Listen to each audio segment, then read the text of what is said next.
শুধু রুটি খেয়ে নেবে? রোজ একটা ঢো পেয়েছে, পেঁয়াজ, কাঁচা লঙ্কা, তেল আর রুটি। এইগুলো যে নিয়ে এসছে এইগুলো তো খেতে পারবেই না। মানে এটা কি নিয়ে এসছে জানি না। কি নিয়ে এসছো? Chilli chicken.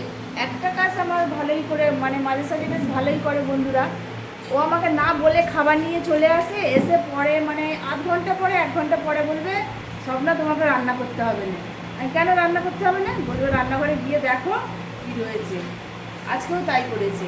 আমি ঘরে ছিলাম না, সন্ধ্যেবেলা খাবার নিয়ে এসে হাঁটতে গেছিলো, একবারে খাবার নিয়ে ঘরে ঢুকেছে। আর এর তো ঘুমের চোখ বন্ধ হয়ে যাচ্ছে এবার। ও ঘুম পাবেই, দুপুরবেলা খায়নি, পরীক্ষা দিতে গেছিলো। আর তুমি যেহেতু খাবে না, 2 প্লেট আমার কি দরকার ছিল? হ্যাঁ, 1.5 প্লেট এনেছে বলছে।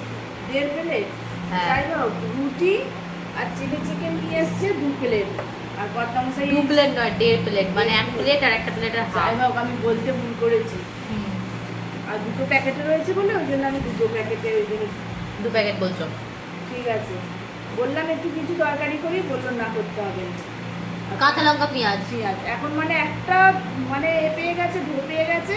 আমাকে কাঁচা লঙ্কা আর পেঁয়াজ দিয়ে দাও, মুড়িও খেয়ে নিচ্ছে, আবার এদিকে রুটিও খেয়ে নিচ্ছে। আর দুপুরে যাই হোক একটু তরকারি করতে হয়, সেটা ওরা আলাদা করতে হয়।